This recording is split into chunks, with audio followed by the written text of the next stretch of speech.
Starting up now.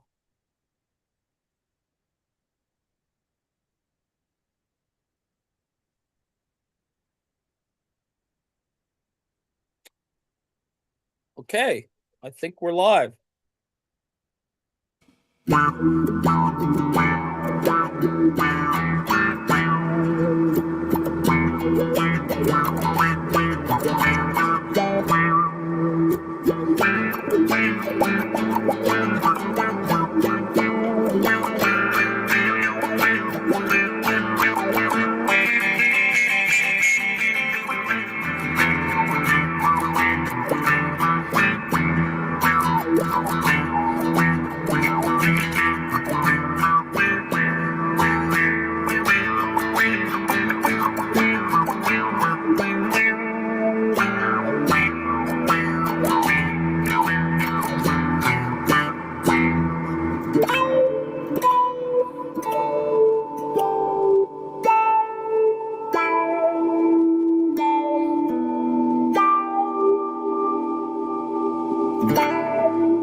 Good evening and welcome to the After Hours Show with the Autonomous Collective. My name is Joe in Norway. I'll be your cook this evening, and I'm joined by Ann Lee, a retired college professor and a community member at the Daily Kos. They're a member of the National Council of Independent Scholars and is a contributor to the book, The Political Economy of Art, Making the Nation of Culture. Evening, Ann. Hey there. What's How for do? supper?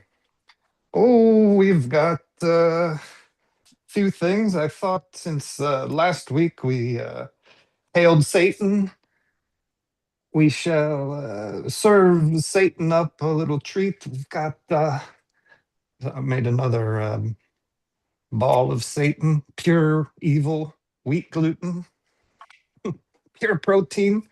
So I thought I'd slice that up and make a coconut curry. We've got coconut milk, got chili, lemongrass, kefir lime, some garlic, ginger, lime, scallion.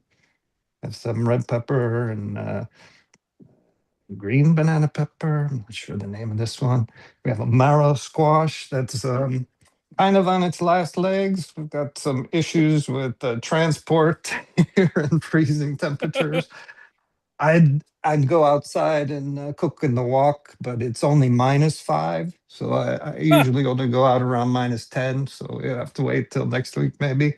And it seems I had some snot-nosed punk kids take off with the snot noodles. I was going to make coconut curry soup with mung bean noodles, but those were taken when I went to the pantry. So instead, I have some rice vermicelli. So, Excellent. which we soak in cold water for a little bit, and then we'll dip it in, flash it in hot water before we serve it with the soup. So I'll pound the ingredients for the curry paste into the mortar and pestle, slice up some vegetables, saute them, put it together, and that's that. And I believe we've got some guests in the audience, friends of the former show that may be joining us. Arjun from Deep into History. And I'm not sure if Marianne was going to. Maybe Prof. John. Hopefully we'll have another professor here. Maybe we'll have a Adnan is here. reunion. Oh, he Adnan. is. All right. Well, Adnan welcome, is here. Adnan. So we've got a round table of professors back.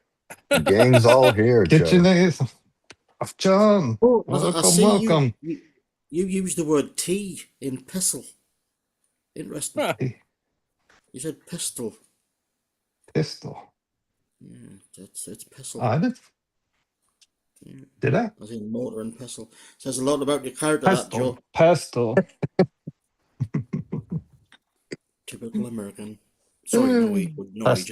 Pestle. Losing my American. Anyways, I shall commence to cutting up the vegetables, and I'm not sure where we wanted to head since we've got it's a spontaneous show. Anybody can join in with discussion. We've got a number of perspectives and issues to cover, and you want to Well, I'm take off with them. trying to figure out how to add people to Spotlight. So Hmm. I'm trying to add Adnan, and I can't. So was the decision to have an overhead cutting board? Was that go ahead with this? This is the best, Looks fine. or the side? Okay, cool. Looks fine. Was the word Lane was looking for pestilence by any chance? Ah,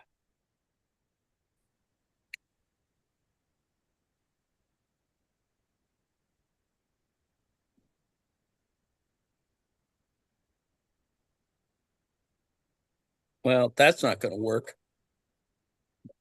Oops. Damn it. Right click.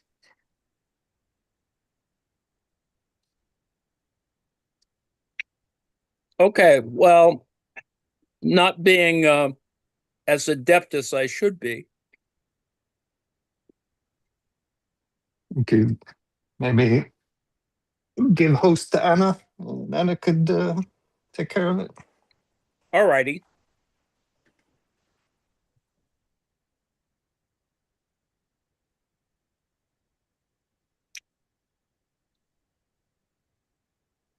Where is Anna? Oh, I forgot to mention our key flavor component, our friend, white powder of umami, MSG, just a touch, not this much. That's the devil's work, Joe. Oh, To go with the Satan. Ah, oh, hail Satan, hail Satan. well, I guess we'll leave it with If you me. if you go to the user list, you should be able Yep. to right click and add to That's what I thought. But for some reason, my little system wasn't allowing me to do it. If Anna can do it on her end, that would be fine. And add the professors, that would be great. Otherwise, we can just be in audio while we're watching food.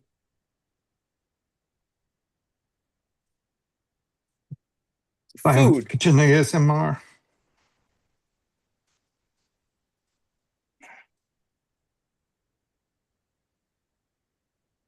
Well, that's not working. Let's see. Well, maybe hand it off to Anna, and she can play with it and pass it around, and just get on with the show. Righto. Busy week. And I hope we, ad hoc, I suppose, we have a bunch of, we have the old show back. Professors and Marianne. John is here. Professor John is here. Hello. Adnan is here somewhere. And Marianne is here, of course. We still haven't got Gilligan.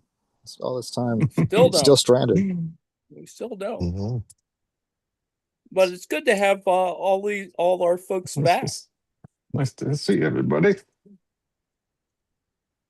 Now, if we Anyway. could just locate Professor Ian. Oh, that would be good. He Oh, kind of yeah. he kind of bolted out of town 2.5 years ago.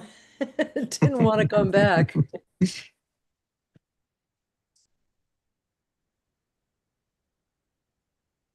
Well, there's plenty to talk about, needless to say.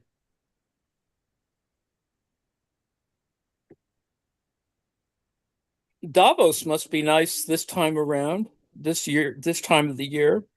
Although in the US, we're getting this huge storm that's coming in that's supposed to drop, a couple feet of snow somewhere.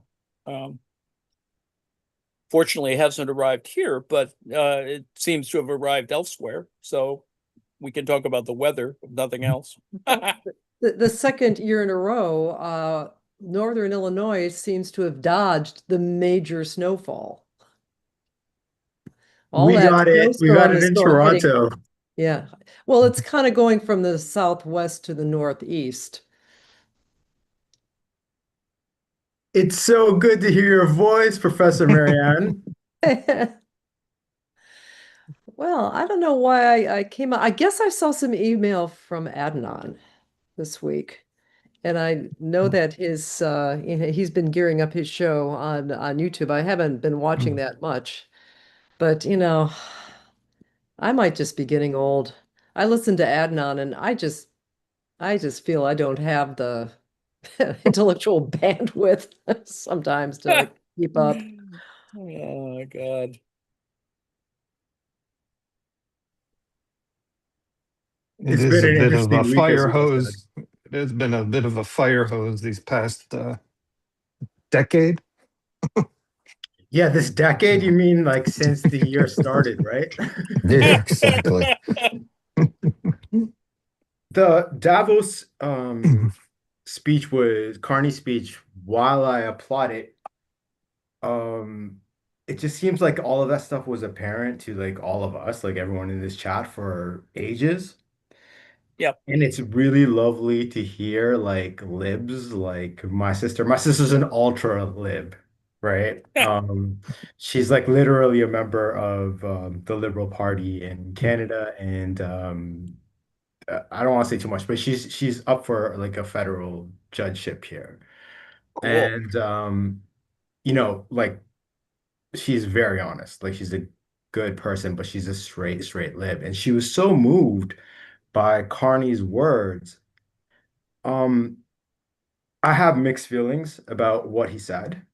Um, because like I'm more about what politicians' actions are.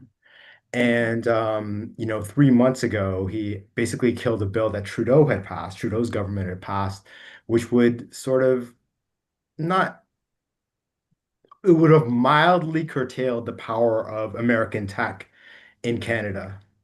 And that was Mm, supposed to be the model for the Europeans to actually follow. mm. And since he killed that bill, and now I heard this speech, I don't really know where he's going with it. But I do love the fact that this like architect of capitalism, if you know Carney's history, he's no fool. He's a brilliant guy. He was head of like the Bank of England, way before becoming prime minister. He's been like at the pinnacle of finance all of his life. And to watch him sort of lecture these, I'm sorry, everyone in Europe, but you're really, really weak-kneed leaders. Um, Hey, it's Scandinavia up here. I don't know if we're technically part of the subcontinent. well, like it was very nice to hear like a Western leader speak like that for a change. Because what is happening, he's quite rightly saying, and it's also obviously been glaring apparent to everyone who doesn't live within that sort of Davos bubble, that the quote unquote rules-based international order has been, is dead. I mean, in my view, it's been dead for the last 20 years. It's just they've been sort of it's been held up by lip service. I would argue that Obama's entire presidency was sort of like paying lip service to that. But now that you have this like unhinged sort of right-wing spirit moving through the entire Western world, um, someone had to say something. And Mm. I'm glad he did. And it was sort of a joy for me because I am cynical about our current state of politics. It was um, nice for a change to hear, an arch capitalist and finally sort of like give like an anarchist critique to the capitalist system while still Mm. saying that we have to do this and that. But what keeps me cynical is the fact that he was talking about we have to double our defense in the meat of Mhm. that speech. We should probably, at some point, maybe everyone should watch it. We could watch it. It's not that long. It's only 20 minutes. It's very well written, and he wrote it himself, which you can see his kind of intelligence in that. And he kind of got his Thucydides quote wrong, but I'll let it slide. Um, but what he was saying is that, like, we need to prepare for a world, but in essence, with a Cold War mentality. So we need to double our defense spending, lower corporate taxes, and then, but left out what that would mean. Because how do you double defense spending without lowering, with like, while lowering corporate taxes? And what that means is austerity. And what we all know, everyone in this chat knows, is that austerity means fuel for the right wing. So how does Yes. that not doom us to our all of our country's versions of Trumpism? Like that's my critique of it. I did like hearing it, don't get me wrong. It wasn't ear candy to me the way that it was to, like, my ultra lib sister. I don't know what you guys think about that. No, I think that's probably true. There are economic realities that make it more problematic, but I think it was important for Carney to speak and take advantage of the situation to show his leadership. I think that was really important, particularly from an Anglophone point of view, and to offset the fact that Trump was trying to just simply take all the attention because of this Greenland business. Um, that was the thing that sort of, well, I mean, it was meant as a distraction. It still is a distraction. His threats were, needless to say, empty, and that's we're sort of stuck with that, unfortunately. Yeah, I thought there was also a lot of other pressure that was sort of misread by the media that I think might Hmm. have, like, I don't want to cast aspersions on all European leaders. But there was also, Why not? well, last week, in the context of what was happening in Minnesota, it was all reported in the US media that he was activating this elite sort of Arctic warfare division in Alaska to bring to Minnesota. But I think internationally, the way that was perceived was that in effect, he was activating that in case you would need those troops to invade Greenland, and which is kind of bone chilling. And if you think about the way the U.S. media works with the government, historically, it would make perfect sense to say that they were going to Minnesota. Meanwhile, they had actually planned to move on Greenland, you know? Right. Yeah, exactly. Although, considering and I think he could still pull a Maduro. It's a tough scenario, and almost impossible now that Sweden is moving a squadron of jets to Greenland. Or no, they're moving to Finland. Or no, I mean Iceland. They're sitting in Iceland to protect Greenland, essentially. Now they're not announcing that that's what it is, but and they're saying, well, no, we're just doing this for NATO reasons.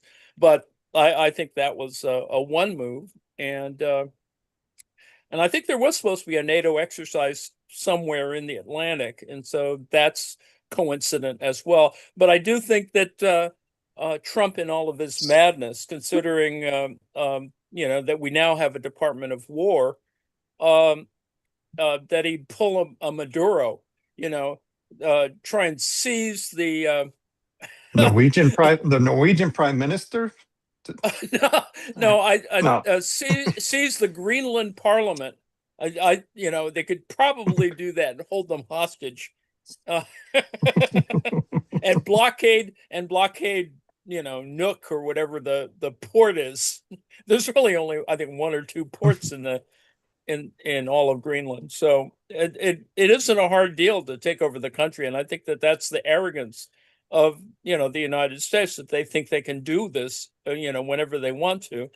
But I think, as in the case of Iran, they don't really have everything in place to do it, and it's really difficult. And in the case of Venezuela, they needed, they literally needed 20 or 30 ships, and not a full division, but a bunch of enough 15,000, whatever it is, Marines to back up what eventually was a fairly small operation. So on the one hand, it could still happen, but I think it's taco time. Trump always chickens out. He chickened out. He blinked, and Carney helped that happen in some ways, because I think he created enough of an interest that everyone was unfortunately so focused on Trump trying to take over Greenland, when in fact it really is very, very difficult. But I agree with you. He got an Alaskan unit, an Arctic fighting unit, to perhaps do that. Aside from his stated reason for getting it was to move, because Alaska would have one of the states that isn't going to have a real problem with its with the military coming from there to go to Minneapolis. But I don't think that's going to happen either, considering how it failed in Illinois. And, Minnesota was chosen, I think, for very, unfortunate sort of reasons. The Somali population, it's winter. And of course, there are all these thugs that are available to be thrown out there in the street. There's a big demonstration today in Minneapolis to resist this kind of activity, but they're still doing incredibly horrible things, particularly with this. Vance was in Minneapolis last night, claiming something. It appears as if, even with a Yale law degree, he doesn't really quite know what the legal reasons for Fourth Amendment protections. And it's pretty clear that given the range of anecdotal information, anyway, and some news reporting, that it's just it's a free-for-all in that particular sense. So it's just terrible what's going on, and it's unclear why local police aren't, as Marianne was saying, why isn't the local police trying to protect the populace from ICE? And I would hope that would happen. Well, it's called leadership, Yeah. and John Lash being mayor now finally of Aurora, what a difference a few months makes.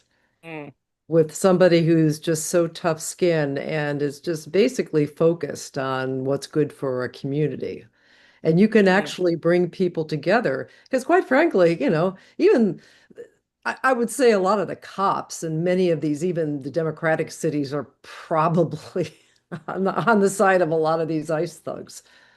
But the problem is that no one has stepped up. The police officers, there were a few very, very noble stories right after 9/11 when various police officers, like I think it was Portland, Oregon, police chief refused to arrest Muslims or to,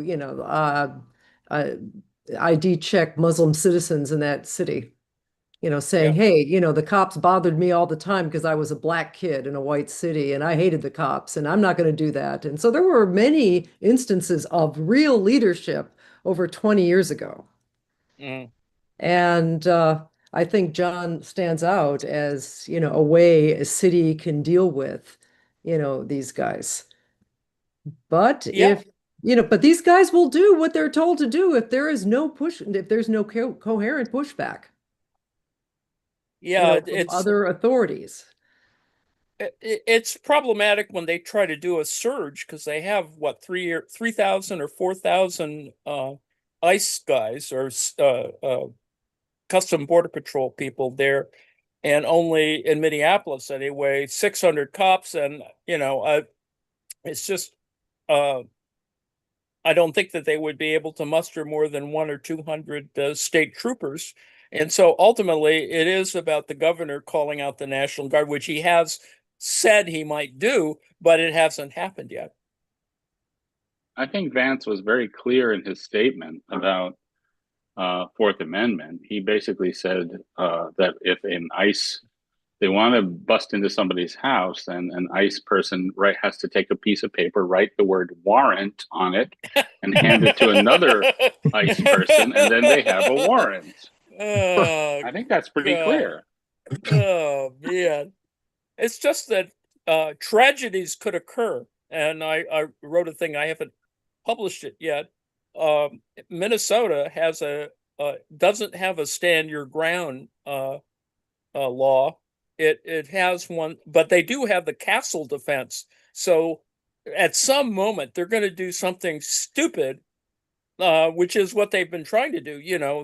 They want you to lower your window so they can open your door and drag you out, as if that didn't have at least the potential for being a castle defense. But in terms of houses, you do still have a castle defense. That is, they need a warrant, and they need a real warrant. And the causes, have to be more negotiated, because somebody's going to get some awful thing is going to happen if they keep acting the way they are. Which I think is the point. This kind of gross spectacle, especially given the fact that it's winter and nothing like as many people are in the streets in Minneapolis, it would be many more if it was summertime.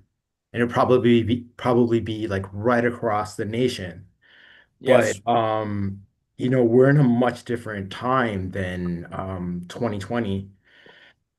They like, they learned all the powers that be learned all the wrong lessons from we were all there, that we were all there together, that crazy summer, um largest protests ever, and they were brutally suppressed, and Mm. the government has only got stronger in that vein. If you hear about what's going on with a good friend of mine, you guys can follow her at the Podcast Geek on Instagram. She's a podcast reviewer. She works for like all the big companies. Her name's Sadie Mae. She lives in Minneapolis. And she was like right on the front lines of 2020. So I called her yesterday just to see how she was doing with, in light of everything that's going on. And she was saying that the problem is that people are really terrified because what's happening is that they can put their camera up to your face, and then I think, don't quote me, but I think she said they also enter your license plate information, and they know Yes. everything about you. So before you give Yes. them any information, an ICE agent will knock on your window and say, hi, Anley, you live at blah blah blah. It'll be really nice. It'll be really nice, if you give us information, but if you don't, we know everything about you. And that's scaring a lot of people. Yeah. Yeah. Heard about saw a video of an ICE officer coming up to a woman who was filming them, and he was filming her and taking her information on her car, and she asked why, and he said, "We're getting you into the can't remember the name of the database. We have a little database, some kind of little database. You're now a domestic terrorist." Yeah. Yeah, there's not a lot of protections, and they're really engaging in a lot of actually illegal activities. They're ostensibly, kidnapping children or using children as bait to get people to come out of their houses. It's just really awful. As I said, there's going to be something as equally tragic as Renee Good being killed. The autopsy did come out as an independent. I think it was the independent autopsy, but apparently it wasn't the first two shots that killed her, but rather the third shot, which Ross shot, point blank at her head as she had already essentially passed by him. It is, it's just awful.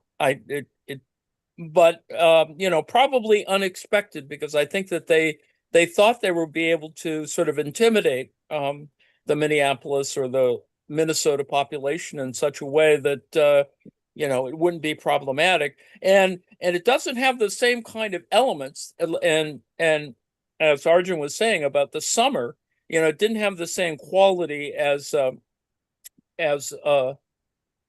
George Floyd. It didn't have that, even though it was in the same neighborhood, because it's winter, and that's a good thing on the one hand. On the other hand, these guys are running around using techniques that works perhaps better in the southern, near the southern border, even though I think that they're all bad techniques, to crash into a car, for example, in order to get them to get out of their car, which is essentially what they're trying to do, so they can nab you. And then they do the insane activity of leaving the car just where it is. So there are all these cars being collected by the city that are from these kinds of horrible little episodes. And of course, it's being recorded by nearly everyone with this is it's the curse of George Holiday on the one hand, in terms of Rodney King, but it is actually the only thing that's keeping these people at relatively restrained. And I say relatively, I mean, I think that just grabbing people, not identifying who they are, taking people's stuff. And there's a case where it's not in Minnesota, but it was in Texas, I think, where they took a person's phone and then they sold it at a pawn shop. And that was just, outrageous. I don't, it's I just, it's just out of control. So anyway. Yeah, they're stealing people's phones. And like you said, the pawn shop stuff, that's real. That's happening. They're also so I was speaking to my friend Chris Wade. This was, I don't know, a couple days ago. He produces Chapo Trap House, and they had just done an interview with a Somalian, I believe. I'll just call her an activist because I'm not sure of her exact profession. But she was describing scenes in St. Paul and Minneapolis downtown where you literally are walking to work, and you'll see a car with like its window busted out and the seatbelt cut. So those people have been like pulled out of their cars. And I don't know that like the Western Raptured? world is prepared for this kind of thing. Yeah, yes, rapture. Exactly. They were raptured. Like it's insane. And I don't Captured. They were captured. captured, raptured. It's funny how it rhymes, right? The thing is, I don't see an opposition to it. Like their words are great, Mhm. but I just don't see how, absent actual power, there's any stopping this. Mhm. Well, the elections are this year. And our local progressive group, we've merged with some other progressive groups, from the Bernie years. And now all the people running for Congress want to show up at our meetings. And we all ask them the same question. I asked them the last time. I said, okay, well, you're sworn in. What is your first step to abolish ICE? Because I want to hear them. I want to hear concrete things. And of course, it's kind of dawning on these guys that, well, it just needs reform, blah, blah, blah. No, it needs to be abolished. And this is really low-hanging fruit now. Well, you'd think, I mean, Medicare for all was low-hanging fruit too, my estimation, but the now more people are polling that they want it, they want ICE abolished in this country than who do not. So this would be low-hanging fruit for, Democrats if they could get their acts together on this. The one thing about that, like, all my friends are political nerds, like you guys. Uh, what's it called? The one thing about that, a friend of mine pointed out something pretty, that I hadn't considered, is that all of this budget allocation towards ICE, these untold hundreds of millions of dollars that are going to ICE now, which makes it, I believe, as well funded as the 13th next largest army in the world. Understand that a lot of that funding is going directly into like the military industrial complex. The Oh, same yeah. people that supply the same companies that, supply the military and supply those, corresponding jobs in all of these Congress people's districts. That money is now, something that they could run on. They don't want that to end, which is why Dems never want that to end. So Right. we need to provide a better argument of how that money could be, I don't know, re-equip the National Guard, something, anything. Before we have to like, end it, they need another route. And I don't know, like in terms of surveillance and stuff like that, we all know what happened. We just heard Adnan's excellent talk about 2026 on YouTube. Um, Gaza was a practice ground for all kinds of surveillance technology, Ukraine as well, drone technology, all that kind of stuff. And that's all just coming right back home right now. And Yeah. that's what you're seeing in the way that they're identifying people, intimidating By the people. way, but that's nothing new. I mean, 25 years ago, I was hearing Noam Chomsky give a talk about, neighborhoods, poor neighborhoods in large cities actually being like occupied countries. And the residents being treated exactly like like people in under occupation. Oh, for sure. I mean, And with the, it the, goes the back to like, skin color check coming in and out, the fact that you have to always show who you are. This is nothing new. I also learned another statistic, might be a little sideways, but because I was talking to people who are organizing protests, and I said, well, I think this one gal, the gal who got shot in Minneapolis, yeah, you really have to be careful when you run away, where if you're leaving the presence of law enforcement, particularly federal law enforcement. As one of my Black colleagues pointed out, he said 40% of Black people killed by cops in this country are killed running away. Yes. Not assaulting the cops, not struggling, but people who are fleeing and the cops shoot them. And this could be for very, very minor infractions.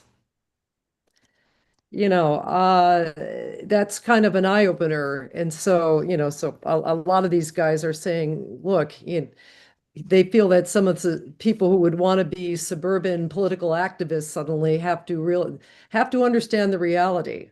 When we were organizing marches against the Iraq War, we had lots and lots of training about non-confrontation, about spotting agents provocateurs, things like that. Veterans from the Vietnam days were were basically, coaching us on how to run these huge rallies without incident. And yeah, I mean, now, of course, I was always pushing myself to the front lines and having my father's law firm on speed dial. But there's another thing about cops of all kinds. They've got a spidey sense of who they can fuck with, Mm, you know? indeed. And Indeed. if you present yourself as somebody who might have contacts or something, they tend not to bother you as much as somebody who they just know is more vulnerable. Yes. I mean, that's I Yeah, mean, I think the thought exercise, is that when Vance was in Minneapolis, if just the thought experiment of having his wife drive around without the Secret Service, let's see what happens. Yeah. Well, I suspect that wouldn't be possible. Even if she did drive around alone, everybody would know. But the thing is that yes, sometimes you do have these incidences, and unfortunately, this is what happens when you just try to when you try to finesse your way around very serious issues. Mm. Now that gets back to the Prime Minister's speech, Mark Carney's speech. I noticed, for instance, what was amazing about it was what he admitted. Like he even said, yeah, we kind of went along with this, because we kind of benefited from, the hegemon, the big United States, beating up on third world countries. But now, we might be in the crosshairs. And I noticed he did not also call for a return back to international law, because this rules-based international rules-based order, that was a farce. I mean, that was a respectable way of saying, of the United States mostly, that we're not going to obey international law.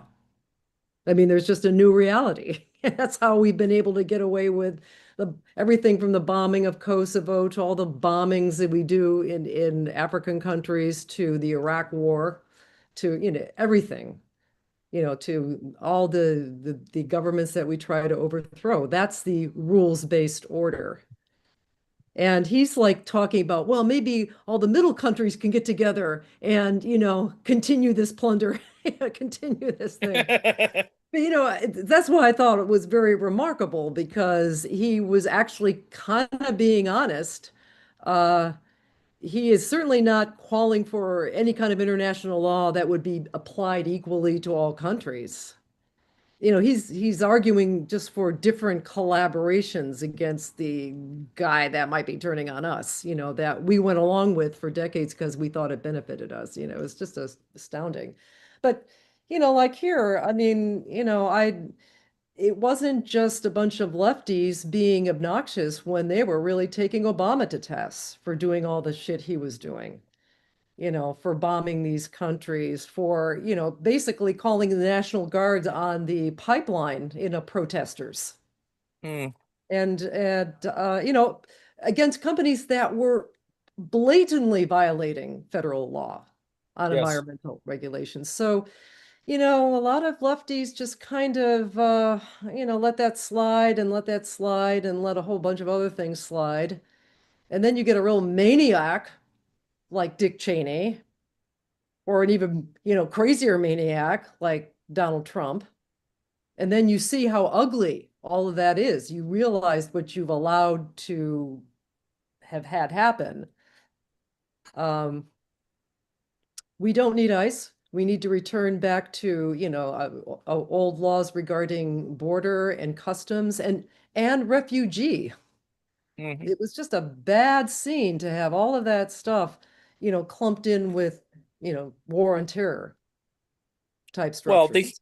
the human rights discourse got rolled back. Oh. It peaked out a little and then disappeared under, Reagan, et cetera, Well, certainly that, under the war on terror. I mean, I knew yeah. even leftists at the time who were getting upset with me when, I was just calling out the Bush administration. And, I was trying to get signatures to get my name on the ballot to be a Wes Clark delegate back in early 2004. And this is over at Northern Illinois University. And people were there like, oh, I don't know, you shouldn't be running for anything. We shouldn't really even be having elections. I mean, this was students. That's what that was the mindset, because we're at war. God, you always are fighting this. But I think War with an Adnan made a very adjective. good comment. I mean, unlike Medicare for all, I mean, rolling back ICE is actually doable. I mean, Yes, politically but doable like now.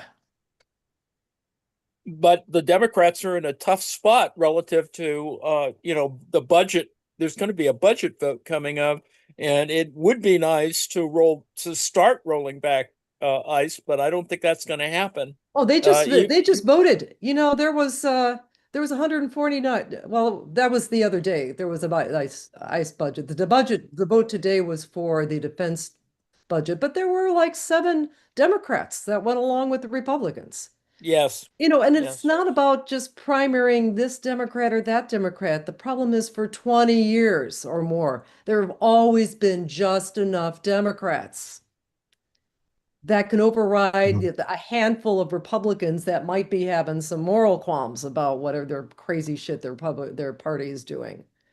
There's no real opposition party. And it's and I think that's why the younger people are just getting fed up with this. I mean, they can see right through this. Yeah. They have no they have no loyalty to the Democratic Party, like maybe their parents might have had.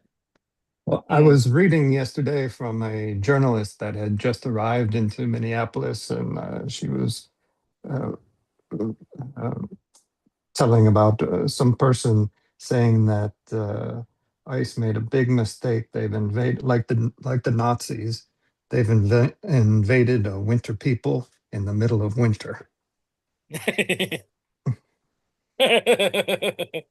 Yes. I mean, on a they've been. optimistic Go ahead. on an Go ahead, optimistic John. note, I think that we are awakening, or not we, the administration and these tactics are awakening the American people from their slumber, however tentatively and slowly it is happening. I think the more they do this, the more pushback is going to occur. So I would take some part in that.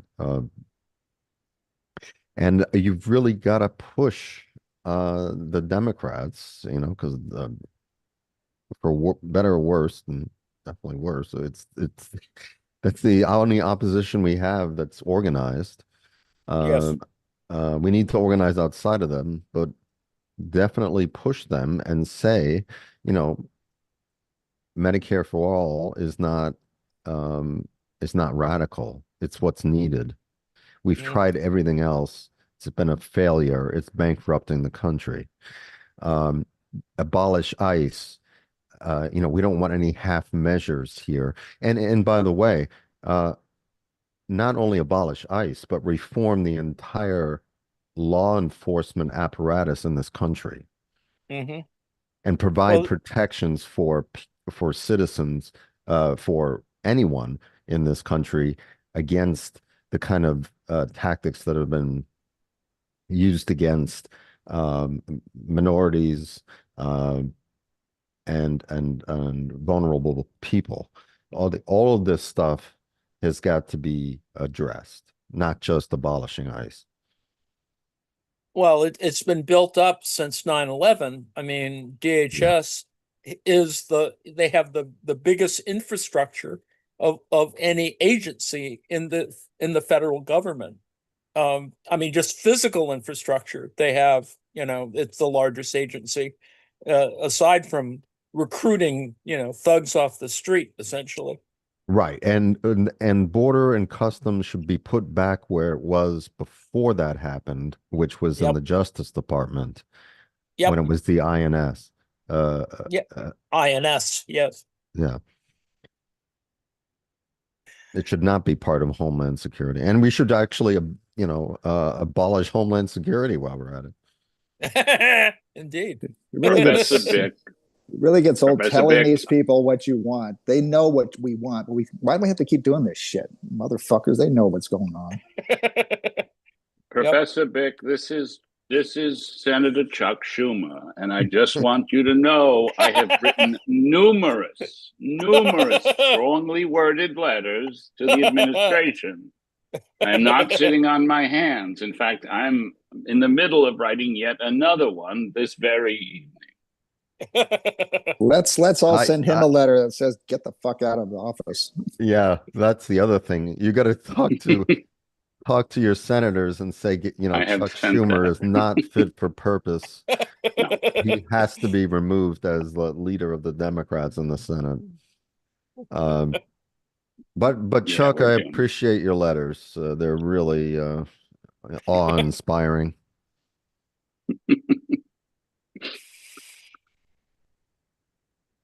We Looks will good, Joe. win. I'm hungry. I just have to say, out as a side, I've got muted, but on closed captioned TYT right now, and they're interviewing a bunch of lefties running for Congress, but progressives running for Congress and primarying incumbents in Illinois. And one of them is just obviously listen to what we're asking him the other night over in our local panel. Like, Cool. I'm seeing what his words, he's going, yes, the squad failed. They didn't vote as a block to extract concessions from Nancy Pelosi. Holy crap.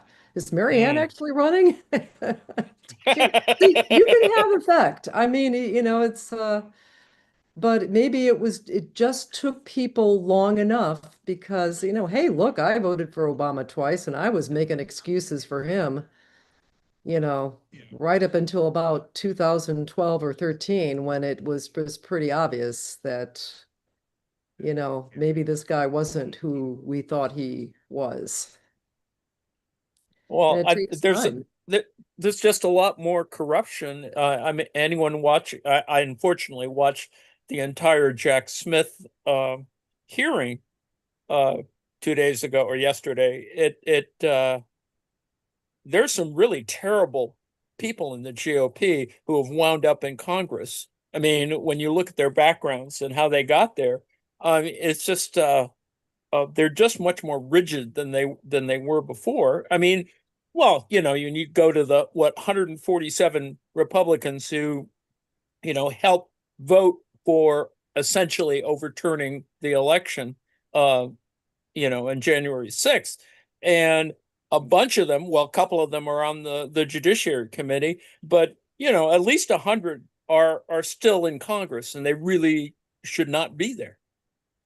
Well, a lot of this is just relative, right? When I saw what happened in the 2000 election, I thought, holy crap, this is some No. third world shit going on. I mean, as I Mm. said, I couldn't really get all that worked up about those 1,800 or so protesters outside. I mean, there should have been 300,000 of us surrounding Mm. that building, making some of those guys piss their pants and, Mm. switch their votes. They're called feckless electors or faithless electors. That would not only have been legal, but it would have completely constitutional. I think the year 2000, we all learned a very harsh lesson in just Mm. how many steps removed we are from a direct democracy in these issues. Mm. But you go along with that. You go along with torture and just all kinds of illegal shit that Dick Cheney was doing. My God. And then people just get normalized. And where were the Democrats? Jim Jeffords, I remember this shit. Jim Jeffords was so disgusted as a Republican for Vermont that he left the Republican Party, which basically handed majority of the Senate back to Harry Reid and the Democrats. Yes. Yes, I And remember did they that. stop the Bush regime, which they could have done? No, Not they really. didn't. And it was so yeah, it's now you just get these worse and worse people because the money. I mean, I think it was 2003 Citizens United. I can't remember. It I wasn't think so. that long after, Yeah, it was but around that then. was Around that. that was it. And when I tried to tell even our Democrats, when old Bill Foster spent $2 million of his own money in a Democratic primary in Illinois here and beat John Lash by 360 votes, I said, you've just corrupted the entire system when you do shit like that.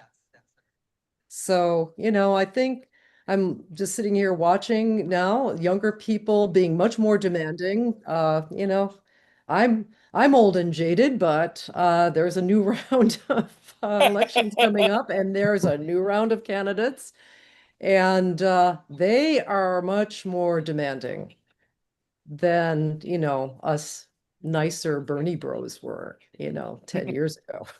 So yeah, it is. It's really hard. It's really awful to, have the veneer of the civilized veneer kind of ripped from you, and you see what these people are. And it's really kind of ugly.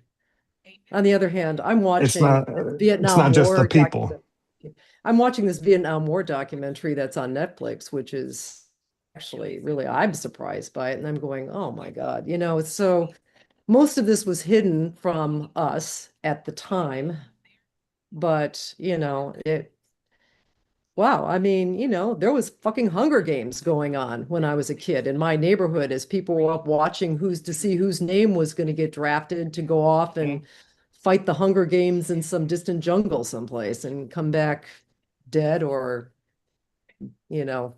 however Maimed. damaged. Maimed. Yes. It was just horrible. I mean, it was, you know, so everybody grows up, has to go through that period of growing up or working through delusions or just, sometimes it's just hard. You just realize that what is big problems were somebody else's solutions. And so if you roll back, things like ICE, I tell Democrats, the other thing you have to confront is the immigration issue. And that's as John Lash pointed out, that was a very hard one for Democrats, even back in 2006, 2008, because it pits, needy people who are suffering against low-paid workers in this country. And as my Black friends say, yeah, I mean, immigrants just stomp all over, African Americans in terms of getting aid and things like that. So you have to deal with these class issues. And I think the only one that was able to really successfully do that on a nationwide level was Bernie Sanders so far. Presenting it as he did old-fashioned, FDR New Deal type language, but well, no, Well, there it's was some positive messages there. I don't want to seem a little bit of like Debbie Downer, especially ensconced here in the warm embrace of Nordic socialism. socialism. Although we're on a northern border with Russia, we don't have any drones so far. Even though I may be far away from the United States, I still practice rigorous hygiene for communications and online communications, and I hope other people aren't assuming that this is going to blow over, that this system exists, and the surveillance technology that they are employing and using will catch up with you. You'd be foolish to assume that just assume that we're heading into fascism, not that we're already in it, if you ask me. But another year or so, they will start tracking people, and they're going to have all of your history. So I would set up alternate accounts if it's possible, alternate phone if you have. If you're doing any kind of activism, be very very aware of your online hygiene. It's very important. Joe, do you have a Nobel Prize you can give to Trump? That might help. Oh, I believe he's already got one. yeah, Maybe Machado melted down gave him already. hers. I already got one. Yeah. Well, we should. Speaking of Russia, did we have a Ukraine update? Oh, it's the same. I think that without getting into the technical details, it's missiles back and forth, and Zelensky did address the Davos meeting. Uh, uh, I think he was physically there. I can't recall, but I think he physically was there, and he said essentially the same stuff: is that Europe needs to get its act together and to bring this to an end. Um, Otherwise, it's going to wind up, essentially, six different ceasefire proposals have been made, and each time, Putin has said, "The hell with it." They're being very Russian about their negotiating strategy, and unfortunately, people like Trump are just saying, "Well, you should just capitulate." To the Mhm. Ukrainians. That's pretty much the whole story there.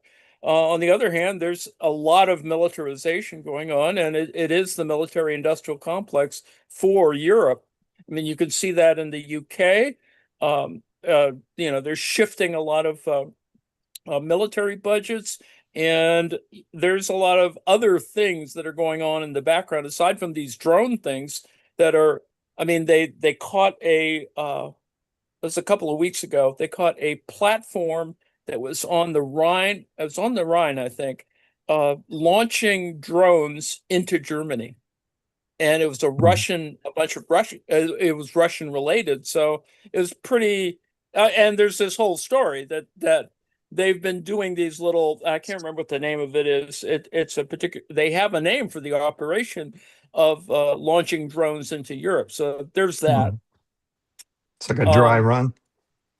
Well, it is. I mean, it Mhm. is prepping. It's prepping in case there is going to be a major, war between Russia and Europe. And Mhm. well, needless to say, it's pretty much going on the same. It it The Russians still are losing a lot of people. They're throwing a lot of other people in. They've changed some of the rules for conscription. There's just a lot of stuff going on, and everyone keeps hoping that that the Russian economy will collapse and Putin will be gone. But that's just not. That seems not to happen, all things Mhm. considered. And then, of course, we're all distracted by other matters. So yes, Ukraine is still there, fortunately, but and in fact, it's winning in certain places. So, but the point is that it's and no one likes to call it a stalemate because there's actually very serious warfare going on. But there hasn't been that much change in terms of territory, which is why there's this whole urgency about trying to get to a ceasefire, and then of course all the other peripheral matters, shadow fleets, oil tankers, and the Ukrainians, for their part, and I'll stop in a moment. Um, Technologically, they're pretty advanced. They've been developing whole new lines of drones, interceptors. They've been doing stuff all over Russia, which is, the Russians don't like talking about this, but there's a lot of sabotage going on. Mhm. So I'm a little confused.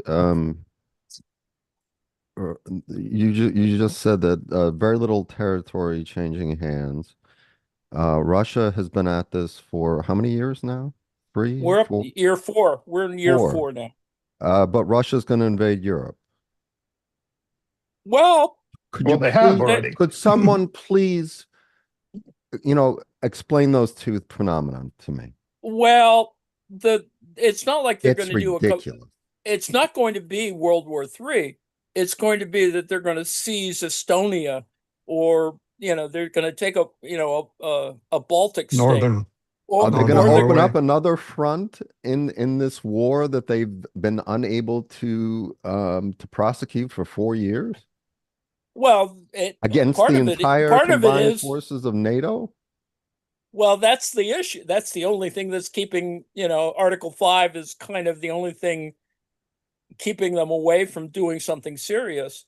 And yet they do all kinds of other. They have a big buildup on the Finnish border right now, and the Finns haven't quite mobilized yet, but it's pretty serious. Or it it's just training on the one hand. On the other hand, they have this huge military. It's still a big military. They just are not they're just incompetent. I mean, it's sad to say, but they are very incompetent. Ukrainians are actually doing as good a job as they can, but at some moment you're going to run out of Ukrainians. Sounds like our ice. Indeed, it is. And it seems they'll never run out of Russians. They just keep throwing them out there. Well, I mean, even if there wasn't a combined NATO, let's say the U.S. had, distanced itself from NATO, as some people are suggesting Trump wants to do, which I don't think I'm convinced of. But let's say that happened. The combined forces of Europe are stronger than the Ukrainian army. Yes?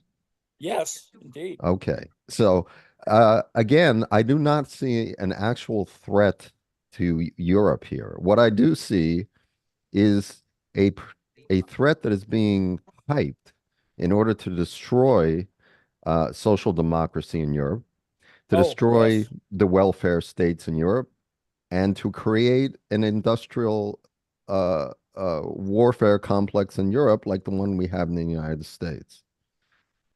Well, that's part of Are it as you well. telling me I'm going to have to pay for my MRI next month? I'm afraid so, Joe. Jesus. Yeah, And buddy. No more of this commie Norwegian crap coming out of you. hey, I've been thinking they're gonna eventually get dentistry, like it should be a human right. We don't have universal dental here, so I guess that's out the window. We might even lose the regular healthcare. But I've been Maybe looking through once this. I'm again, gonna buy more Raytheon stock. I've, maybe, I- maybe I've been once looking through again, this one Britain, screen. Oh, maybe once but I, again, Britain could lead the charge in the heritage jet age style without Delta wings. It's the Cold I War looked build-up, the over. one, doesn't it? It looks like the Cold War to me. Never Yeah, the stops Cold War Yeah. fighting. build-up. Which, Guys, I don't mind. It was easier just having a couple of enemies than guys, the Adnan, loads we've had actually, for the last 40 years. We've had, like, Uh, everyone's been enemies. I just looked over to my other screen and I see that Adnan's up on the share. Welcome, Adnan. I welcome. Adnan, miss you, Nice to man. see Love you. you. We Hey, love you, Hooch. Adnan. Great to be here with the TAC crew, and I especially with, Professor San Marianne. Where's Prof. John? Put him on the screen. Well, And Mr. there's John. Arjun. Arjun's got the Ar puppy. I think Arjun's dog could hold off the Russians by himself. Yeah, this is Wilberforce. You guys probably remember him from back in the day. He loves Yes, to sit on my lap. yes. Oh, Adnan, I Yeah. want to Adnan. ask Adnan, I Oh, want to ask all of you, but Adnan, I watch I always watch your live streams. So kind. And it was excellent. I loved your critique of Carney's speech. But I wanted to ask you one thing, and I think all of us can talk about this.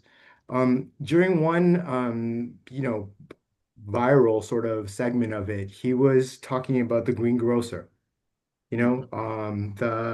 The segment of his speech where he was speaking about sorry, 1 second. Yeah, yeah. Havlov's greengrocer, right? Which was a critique of communism, right? Yeah. But it One was that didn't make sense in the context of what he was really discussing seemed almost gratuitous. he's trying to save capitalism is. with That's an what I was saying. anti-communist critique, which I thought, like, my mind was blown. As soon as I heard that, I was like, wait, what? What is happening? What did you think of that? Well, I thought it's the usual.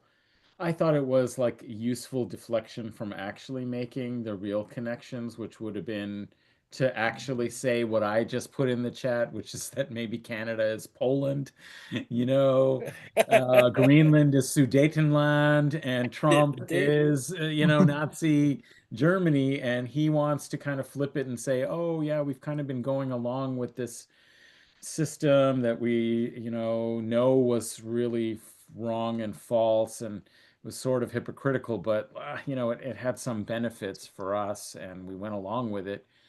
And now we have to be like this green grocer and take down the sign that says "Workers of the world unite." You know, I mean, it was just such a bizarre example. You know, like Yeah, I did notice that. it didn't make any sense to be talking about Václav Havel's Green Grocer. To a room of And oligarchs, the literal oligarchs who rule the entire world. What lesson are they supposed to take from that? Like it to me, it was just I don't know that I'm deeply suspicious of Carney You mean, because well, I of mean, Bernie's book. Carney is the kind of wing of the smart liberals, the smart neoliberals who know when the system is collapsing. And he's reacting to the fact, just like the liberals did during, Nazism, which was first was like, oh, well, it'll pass. This Trump guy, he's a buffoon. He's just gonna like disappear, not thinking it's not about the like charlatan at the top, although of course, it makes a difference that, Trump's self-enrichment schemes with these tariffs, he's a bully, he's just shaking down like, people for personal enrichment, his friends' enrichment, family, etc. So yes, it does matter. But the idea that like Trump really represents anything other than a kind of populist discontent that he's managed to harness and a kind of really reactionary, right-wing, racist kind of maneuver in the way that it's been channeled. In the same way that like Hitler was channeling something about the grievances, the economic dislocation, the grievances about, the post-Versailles order, the, humiliation of the country. And, people, America, kind of white America feels kind of humiliated, and they're reacting, in this really aggressive and awful way. So I feel like, Carney is, you know, sensing that now that it's being directed towards NATO, white European allies, it's also a risk for Canada that if you allow what he's, looking for in Greenland, it sets a precedent that actually in North America, in the Western Hemisphere, that, is dangerous for Canada as well. And so, just as like Amos Césaire was saying in like Discourse on Colonialism is it wasn't the crime itself that like, you forget about these borders and annex territory, colonize, whatever. The crime is that you're doing it to Europe. Hitler did it to Europeans. He turned Europeans into colonials. Like it was okay. It was just black and brown people elsewhere, and that we benefited from it, which is what Carney was saying. Like we went yep. along with it because, like, actually we benefited, from whatever U.S. Helping open shipping lanes and patrolling the seas and blah blah blah. Like Canada could sort of piggyback as the weakest and totally illegitimate member of the G7. I mean, what the hell is Canada doing in the G7? It doesn't Indeed. belong in the G7. But But he's it gets not he's not critiquing. He wasn't critiquing that bad stuff. He just said, "Hey, the no. middle countries should get together and do it," Yeah, and of then course. That's and I not be mean, dependent on the U.S.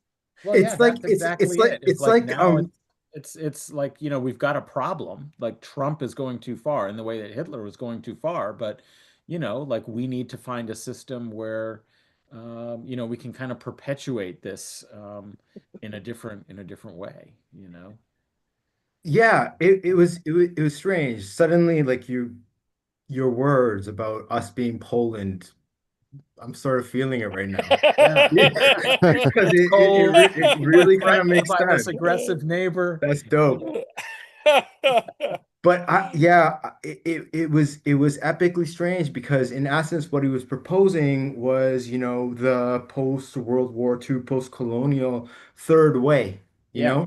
the third Yeah. way that many India, Indonesia initially, the whole most of the whole world, like which is the origin of like our phrase third world countries, Yeah. right? Because there are Yeah. two ways, the NATO bloc, Warsaw Pact, and That's then unaligned. that's right. So he's Right. suggesting like sort of an unaligned movement amongst like completely linked capitalist economies, Yeah. which is like why, like, I don't know, like, I think, okay, look, I was completely seduced by Obama way back in, when he was running against Hillary, the primaries, his first term. I was ultra hype. I believed, I'm sure all of you did too, if you want to admit it to yourself or not. And I've heard like our Canadian liberal friends to talk a lot about how this resonated with them like an Obama speech. And I fear that Well, they don't get the nuances of what we're discussing right now. They I don't think, see the yeah. inherent contradictions in what he's suggesting, which means it could just be, I know Carney is a man of action, like definitively. You have to be a murderer to achieve like a corporate murderer to achieve the amount of success he has in the financial world. Like, do not underestimate this man for a second.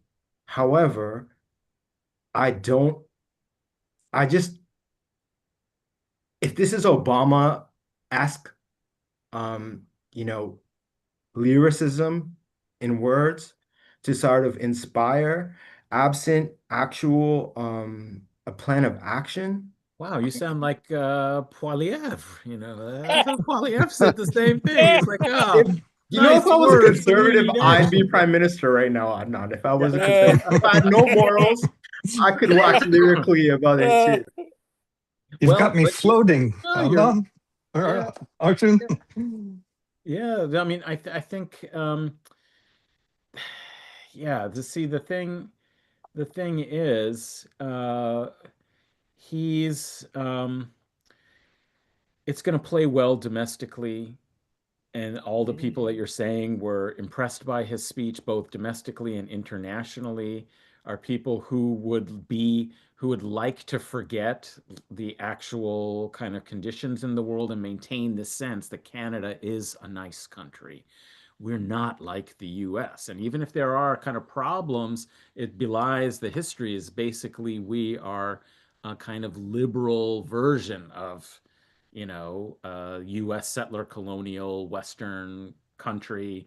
We've been part of NATO. We've been part of like all of these things, and we've benefited from them without actually having to seem like we're the terrible, kind of, hegemon. And that plays well with the Canadians to kind of ignore all of this. And it's wonderful, like, when a Canadian statesman, this he can be our Lester Pearson of this generation, somebody who was important on the world stage. He rallied the, kind of the world around this neo Bandung, kind of moment, as you're saying, a kind of odd kind of position. But he really, I think he's more clever than, like, many of the others. And Macron is sort of the great contrast, I think. He's like operating behind the scenes, agreeing with everything, but saying, hey, what about this? Greenland, we're with you on Syria. We could do great things in Iran, and come over for dinner and, like, let's talk it out. Just don't do this crazy Greenland thing.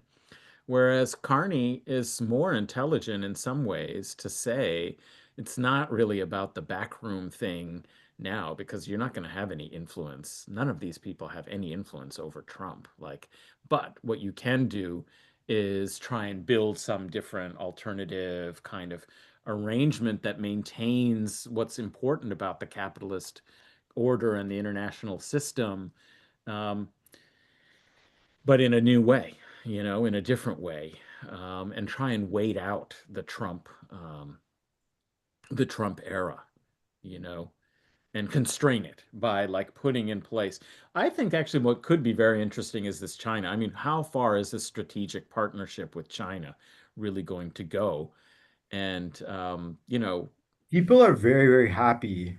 yeah, Like actually really excited. So I live north of Toronto, like literally on the border of the greater Toronto GTA and Markham. I live in a place called Thornhill, yeah, which at the moment is like 80% Chinese, like Yeah, because yeah, most of them are expats from the time when Hong Kong turned over, so like Hong yeah, Kong yeah. Chinese, and everyone here is thrilled about this deal. Like they're so excited. Like we were excited about Obama. Remember those Yeah, heady yeah. days when he was beating Hillary uh, in the primaries? So I got a question, Arjun. Yeah. Is your guy going to give them the that pipeline for the oil sands to go to the West Coast?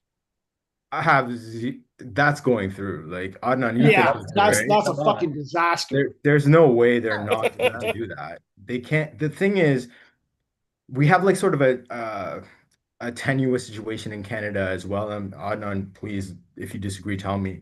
Um, uh, we have sort of like, Quebec is more or less like a silent issue, but there still is the Parti Quebecois, which is fundamentally like sort of a separatist movement.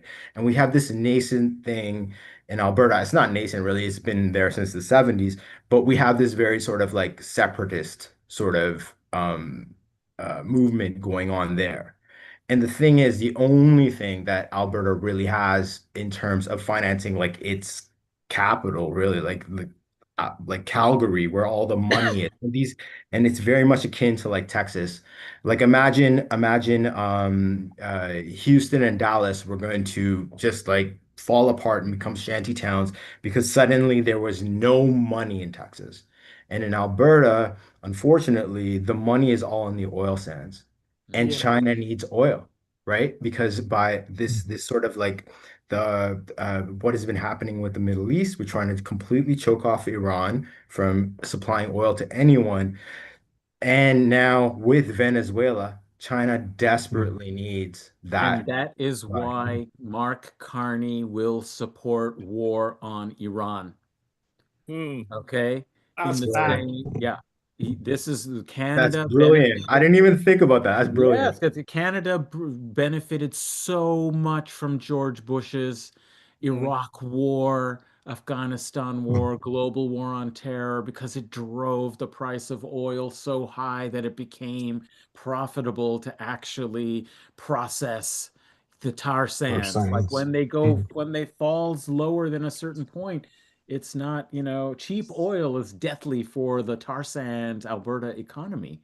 And Hmm. the other point that you were raising about why, yes, in the question, I forget who asked the question about, will they build this pipeline? Is in fact, that's actually the pipeline they should have been building if they're going to build a pipeline, not the one that goes Yeah, on to the south. Naomi Klein brings it up in her book about that pipeline and how they've been fighting it for 30 years. Which one?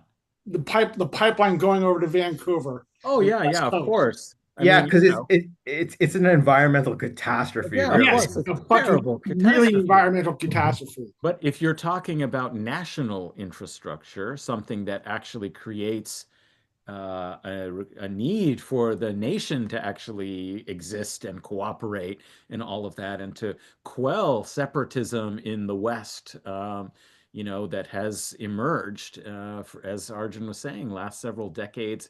It fueled the Conservative Party's politics. I mean, Stephen Harper is a product of this kind of Western Canadian dissatisfaction with the East, the threatening, like, hey, Quebec is always threatening separatism and having these referenda. As a result, they seem to get such a great deal from the federal coffers. They're being bought off. We should try the same thing and all of that. Well, that was in fact actually such a big kind of threat. If you want to quell that, the thing to do is build a kind of east-west pipeline and tap into the Pacific oil trade. And as I said, this is a reason why I think the Canadians will go along with an attack on Iran, despite like Carney's beautiful kind of principles of like sovereignty. I mean, he even included sovereignty among the key values of the world order that he's looking to form with these middle powers. And that's I have such like contemptible respect, like far more after like thus far discussions thus far. Because just think about it. Right now, the world is singing his praises for bringing Chinese EVs to Canada, right? And they're planning on even talking about building two factories here for Oh, yeah. Chinese EVs.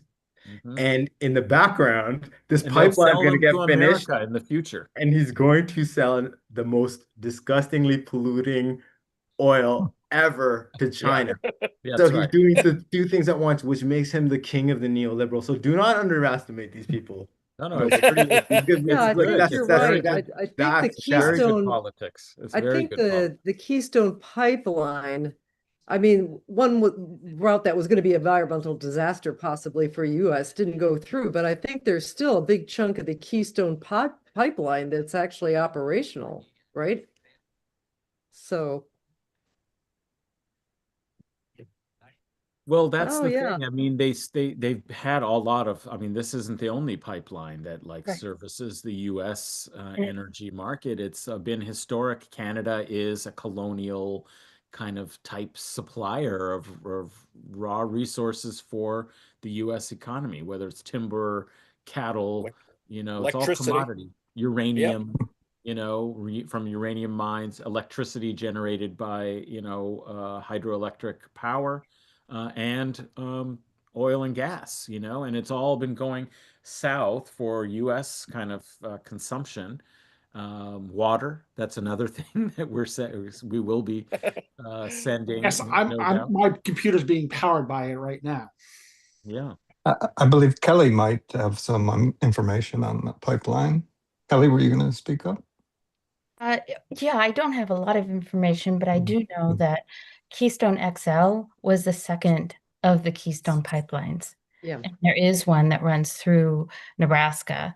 And I don't have any details about it, but it's been around for a while now. So yeah. But was that the one that was, I think, at the very end of his administration, Obama kind of ended that? Right. That Yeah, was that one. XL. That was the Okay. second one. That's what I remember. That was the one I was going to go across the aquifer, that big one. Right. The Ogallala Yeah, Aquifer. Yeah, right. yeah. And yeah. Yeah, that was a win. I gotta say. So Very, many more very pipelines. hard fought win, but yeah. It just shows that we're not stupid. No, but yeah, I was part of that fight for 10 years and I was surprised we won. Really surprised. But I think Adnan's point, just geopolitically, I mean, all of these pipelines and this, this tar sands oil, all of that infrastructure was predicated on thinking that oil was going to be well over $100 a barrel. When oil is back down to 50, or I mean, these guys, it's not such a great investment. Except, Exactly. and yeah, thank you, Adnan, for There's tying been that boom, with boom and Iran. bust. I mean, basically, Yeah, in the 2000s and early 2010s, massive expansion, right. Edmonton, all this huge expansion and money. Even the universities were hiring tons of money, even though they don't really like higher education and supporting it, but they're like, oh, well, let's go ahead. And then there's been a bust because oil prices fell and they had predicated all of this development and building and everything on high oil prices. So the global war on terror was the best thing for Canada's oil economy.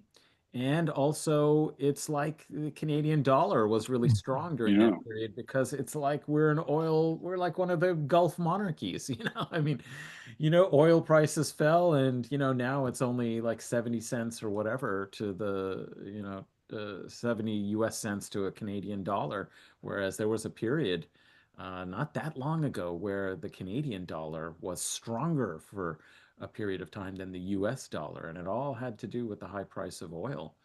Um, so we could see those days return, and they'll be looking to have a pipeline, to go east-west, and not be so dependent on selling, to the U.S., which doesn't actually really necessarily maybe need since it's like exploiting oil and gas resources across the US, but China is going to need it. And I bet you this is a big part of the strategic relationship is that they're going to, complete this pipeline and sell oil to China. A lot How of much, moving parts. how much But oil is left now? Does anybody know? Where? In the world, how much do people know how oh, much is left? In the ground. We'll, be, There's, Oh, there's a we'll all lot. be dead Oh, before it there's runs out. Peak plenty. Don't oil. worry Yeah, about it. We there's got plenty of plenty of Peak oil. oil oil. It's arguments. just the easy oil has mostly been tapped or Right. spoken I Guys, just for. wonder, is it going to cause it's like old. earthquakes or shit like that when they pull enough of it out? There's Hey, know, a former Fracking. empty space. student of mine We says have to that think they're about used to Guyana's earthquakes. oil. Hey, What- they're Okay, used to earthquakes now in Houston because of all the fracking. I know, Yeah, I know, it's like- I know we're taking Prof John's time, and I didn't want to. It's just like it's so rare that Oh, it's been forever. yeah. I don't know. It Like, it's is. been what since the I hope, pandemic we've hope all John been doesn't together. mind. no, I don't But mind at all. Okay. yeah, Adnan, it's to tie it like bring everything back around when we're talking about Minneapolis earlier. In terms of surveillance, and you gave that you've been your coverage of Gaza has been stellar. Um, so I wanted to like sort of ask you as sort of Bay Area boys, and we're both familiar with Oakland, and as Prof. Anne-Marie Oh, was saying earlier, the surveillance and that kind of thing of areas have always been sort of like it's always been there. In terms of like accelerating that, obviously Oakland, we both know, heavily surveilled forever. It's because, that's where the Black Panther Party actually formed. Um, and to this day, um, how do you feel how the level of technological surveillance has suddenly sort of like rapidly increased in the context of what was used in the surveillance in Gaza? Because I feel like that's like completely overlooked. Like that it proved to be the testing grounds for so much surveillance, which is why the people of Minneapolis are like instantly identified. And the friend I mentioned earlier, Sadie Mae, um, she was merely just driving home from a grocery store in front of two like SUVs, and she like didn't even notice. Like she was just driving home. Um, and when she got there, there was another car there, which was ICE, and said, "Why were you following our cars?" You know what I mean? Like that kind of instantaneous surveillance, and that's what was used in Gaza, used and perfected in Gaza. So just wanted your sense in 2026, where do you think this is going domestically in the West? Yeah, really important point and question. And we know, of course, like, all these, everybody remembers the Snowden revelations and things like that. It was already, heavily being developed, but I think this great book by Anthony Lowenstein called The Palestine Laboratory really put an analytical frame to the point that you're making. And he wrote that before the Gaza genocide started. It was already clearly a really important intersection between, let's call it the Israeli intelligence tech surveillance state with Silicon Valley. Like there's so much overlap between, people who were in various parts of the, unit. What is it? I 42. forget. Yeah, the unit Mhm. that's known as it's the intelligence unit that like a lot of graduates, as it were, from that have had high tech jobs and positions high up in Google and in lots of these startups. And there's a real nexus where Palestine is the place where you can test and perfect. And in fact, they even market the fact that it's battle tested, their technology.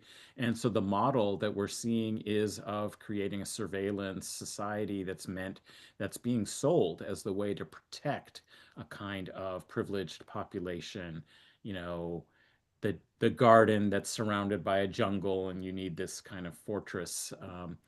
and that model is being replicated on a global sort of scale. We have Fortress Europe, we have like the border with Mexico, we have like, even what you would call like the securitization of like, housing developments and communities in, the United States, gated communities, this kind of thing. This is just like the model that is being developed and being replicated. And I think Yasha Levine wrote this really interesting book. I haven't read it, but I've seen some writing about it called Surveillance Valley, and how important from the very start, uh, for military, for intelligence, for social control, for uh, information war, psychological warfare, all of these kind of purposes, the internet and these kind of tech, was created. It wasn't created to, bring people together to commune and get to know one another and overcome their differences and create a global village, a cosmopolitan global village. I mean, that's what it was sold as a way to kind of propagate it and convince all of us to, get our social media accounts and be online and all of that. In fact, it was for the purposes, I mean, it may have those consequences. It's not that it doesn't have those consequences or can't, but the purpose has been really about, managing, consumer capitalist societies,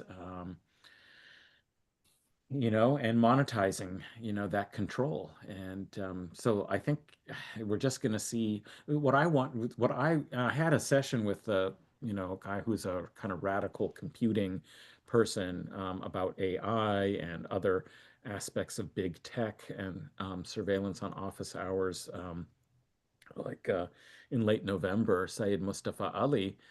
And I guess my big question, and we don't really have an answer, he might have more of an answer.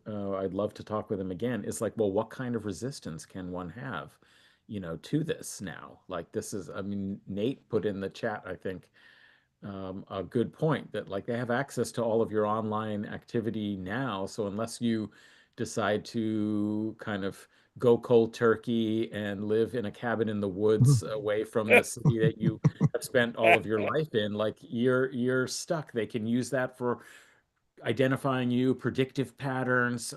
They know you, in a deep psychological way from what you purchased and what you looked at and what news sources you read and what things you liked. They can like probably do a kind of big data profile on any one of us that then really means that it's easy for them to surveil like they are doing. It doesn't mean you have to actually have like all these people watching. Is you've got the algorithms and the back data, and it's just you run a kind of search program for a target, and then now you know everything about what they're doing and where they're likely to be. And so it's very easy to surveil someone when you know like the 5 places they go to every week, where they've been. Yeah, it's like we're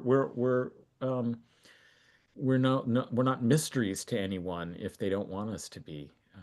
So I think that's going to get worse. But Absolutely. what's the resistance? That's my question. How do we like, combat that at all?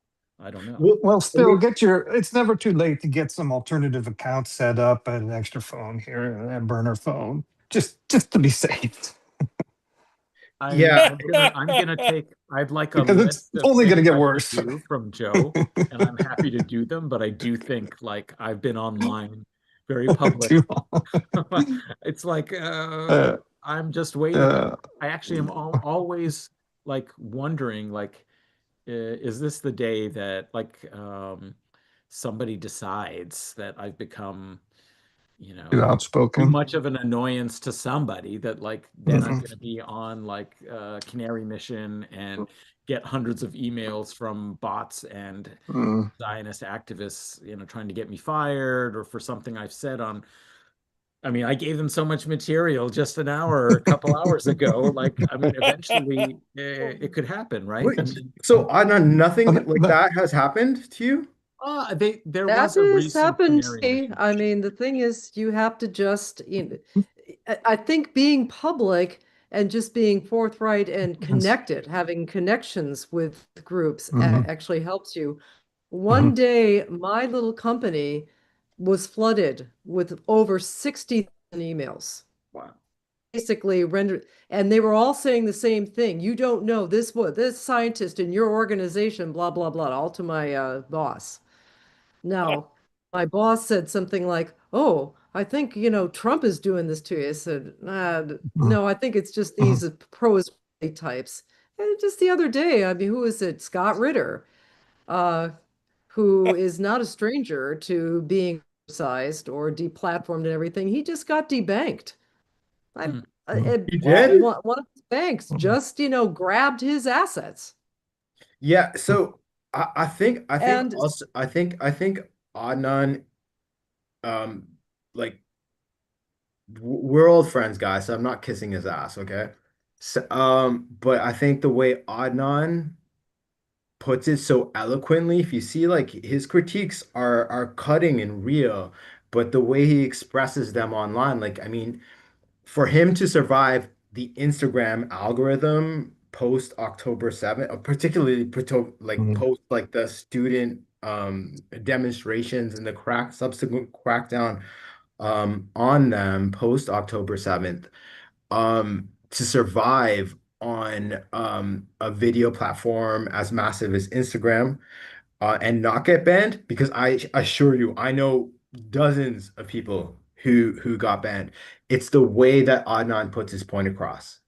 So speak eloquently, and always like beyond reproach, and never say anything that like could even, you can be extraordinarily cutting and relevant and 100% accurate without giving them any ammunition with which to ban you.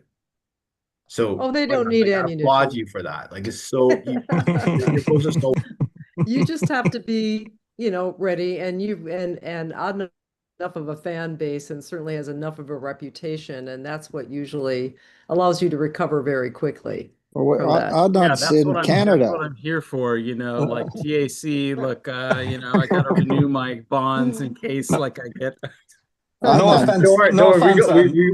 we got your back. I'm close by. Okay, call yeah, me. I'll call you. You can drive over. It'd be Yeah, like I'll just watch for parked outside you the house, on the highway, side of the highway. No offense, Adnan. Don't take this the wrong way, but I think the reason you haven't been hit so hard or at all is maybe the lack of brevity.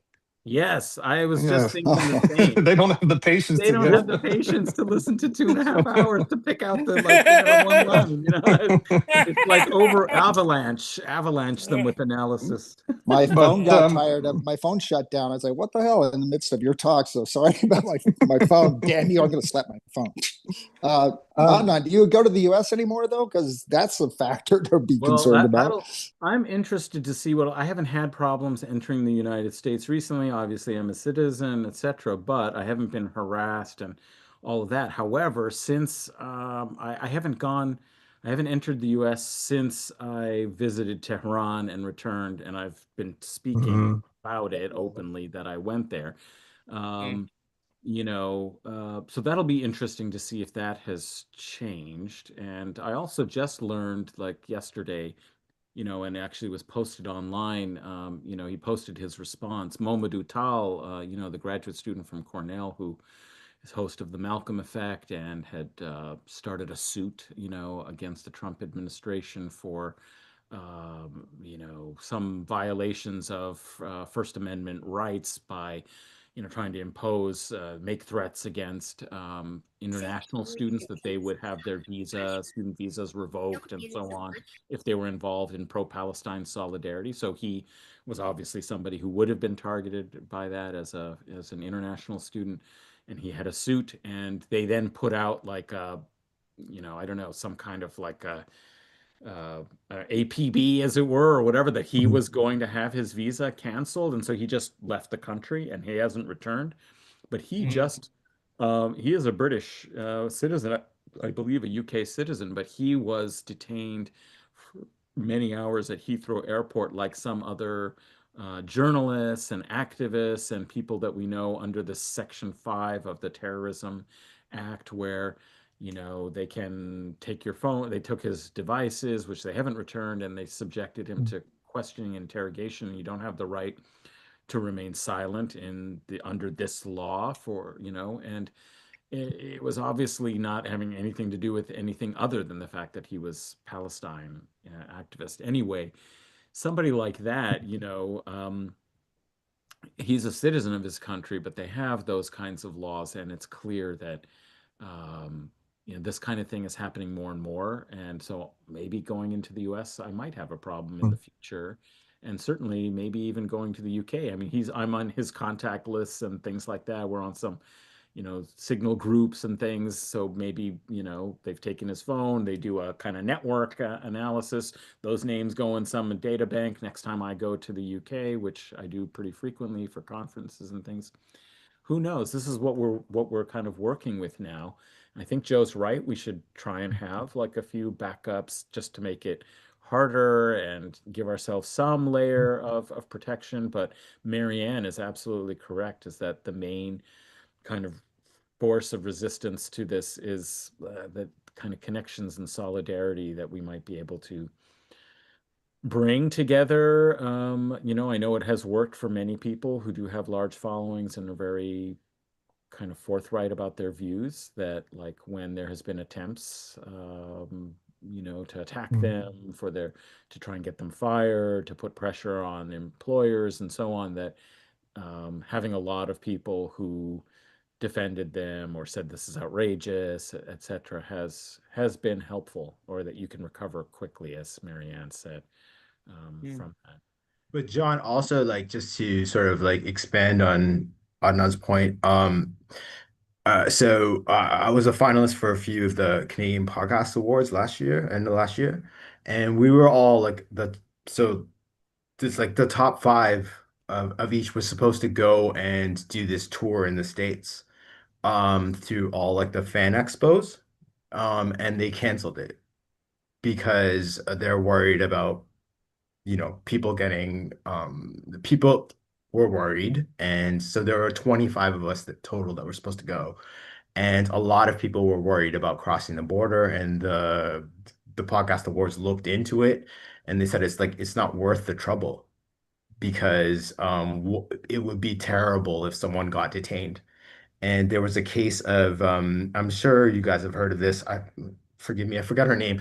It was about 4 5 months ago. She has been on the CBC, CNN, everywhere. She's a Canadian actress who basically like, she lives here most of the year, but has a green card, but goes and does her roles in Hollywood, 5 months of the year or whatever.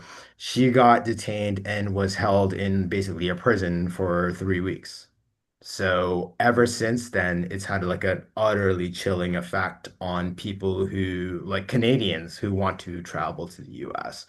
Um, I have neighbors who winter in Florida all the time, regularly, and they're not going. So it's freezing here. Freezing. Imagine you have a house in Florida. Like I would be there in a minute. I would walk across the border to get there. But Ontario, this weekend, Ontario will be the third coldest place outside of the poles, the Arctic, Antarctic circles in the world. So, yeah, exactly. Adnan is not exaggerating. I have an offer to teach English in Vladivostok, and I'm considering it. for the weather, for the weather. For the mild weather. So That's I want funny. that mild, cold, sweet Pacific breeze, like California. By the Gonna way, you're go see talking Henry. about events in the United States. I mean, isn't the World Cup going to be here? Well, LA is They going to have canceled the that yet? Olympics. Well, LA, I think they're gonna do like for the World Cup, those big events, they're gonna do sort of like a Vegas policy when on immigration. They'll loosen it up. They don't want that bad press. And then they'll be able to pretend like, oh, yeah, see, it's nothing. And then because the people who came in didn't experience anything, they'll say that, oh, the media is exaggerating it, when in fact it is quite scary and brutal.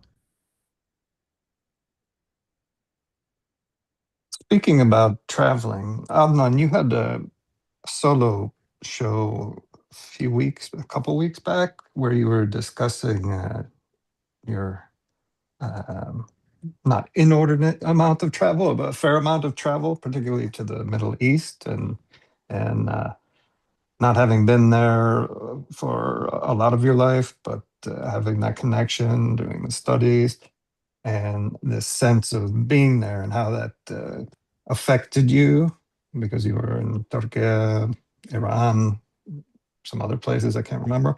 And I really identified with what you were saying, having lived in the Middle East. And this past year, we were 3 months in Turkey and the UAE, Oman, and then eventually we got to India, Thailand, and South Korea and Japan. And that sense of what you were discussing, that sense of connection with the issue around the genocide and activism. I was wondering, have you reflected more on that? Yeah, That's I wrote this piece for Sasha Frere Jones's end of year newsletter, and then did a kind of video version of it. mm, And I had also talked to, maybe even a few weeks earlier about being in Istanbul and Cairo. But then I kind of put it all together in this kind mm, of piece. And the conceit of it was that, you know, I was both very frustrated by trying to do anything positive and mm, concrete in Palestine solidarity, given the state of politics, just our, just enormous amount of effort you have to try and have, even a political mm, victory over some component of BDS, like mm, divestment from your pension fund, that your pension fund shouldn't, be invested in war and international law violations and so on. Just the amount of work it took by so many of us over like almost a year really of like organizing and preparing and planning and dealing with the delays and the Zionist kind of attempts to uh, change these issues or delay, use procedure to invalidate the motion, it just was on and on and on. And then in the end, you're left with what? Like a statement that is not going to actually be implemented necessarily, is only a first step as a symbolic point and expression of, people's disgust with complicity in genocide, through their pension. And, it's just like, oh my God, this is just so fruitless feeling, when mm, there's an emergency going on, and really the sense that, like, in every normal kind of professional and social space outside of small activist circles, talking about the genocide and thinking that it's not normal and shouldn't be normal isn't normal. Like it's normal to mm, just ignore it or to yeah, pretend it doesn't exist, or that it's very impolite to be talking, and that it is Canada. So, it's very mm, impolite to bring up uncomfortable political issues in social spaces or professional environments, etc. And that just wears on you so much. And so I felt really mm, like being, even though there's so many problems in these other countries and all of that, I was desperate to just be in a place where I felt like you didn't have to explain or watch. Maybe you have to watch other things. I wasn't interested. I it, mean, luckily, I wasn't like, my first priority wasn't like, oh, I want to criticize, uh, the Erdogan government. I want to criticize Sisi, and I want to call out the Ayatollahs. Like, I mean, if that was like top of my list for things, yeah, I would then feel like, okay, that's not, it's dangerous to do that, or like I have to be mm, careful about how I do that. I mean, it isn't as dangerous as people think. There is actually more mm, public discourse and possibility. And I've tried to say that about, my visit to Tehran. I was really sort of mm, surprised in some ways. Like I met lots of people with different views, but like it was a different atmosphere than I imagined it would be, or was led to think that it would be. But what was different is that I didn't have to kind of explain that, hey, it's wrong to have a settler colonial population murder and displace people. mm, It's like that was, a really important kind of experience that made me feel like I wanted to travel and be outside of Canada, mm, US during that period. And I imagine people, even if they haven't traveled in other places, have been feeling that, and not even just on this one issue, but on so many other issues, is that politics has felt very sclerotic, very, constrained, and also even like, this kind of very partisan, polarized. It's like you can't actually talk about anything real except with people mostly who accept many of the presumptions you do, and you can advance your thinking and analysis a bit there, but like you don't have the other side where people don't accept those presumptions and you have to defend those like at a deeper sort of level. Those conversations seem like very, very hard to have. And so yeah, that's kind of how I was feeling at the end of 2025, and hoping, I tried to convince myself that, of course, because it isn't a panacea to leave, you can't just leave and escape. And where you go once you then are settled and you're really kind of like a citizen, or like you have to be responsible for that social world, and then you're going to confront all kinds of other contradictions and issues. There's just no escape. But I was basically trying to convince myself that I should continue to be doing activism because it was just so exhausting. And I didn't feel like the benefits. One And thing I did, even the uh, allies are not like really with you in the same way that you would want them to be, I think. So, it was nice to be in the Middle East and feel at least closer in that understanding you have. But what I did notice is that the further east we went on the globe, it became suddenly even further away than it is in Norway or in the States or Canada. It was as if the complete Western world was this other planet.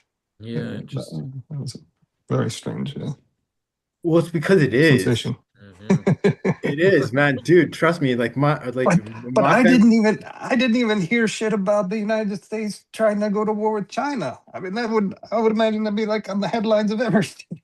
You're also, but the thing is, like, we're all people, and they have that same crap going on over there in Yeah. their news. Go to India, and every channel is we like Fox we News in their terms of like the local we were in politics. India.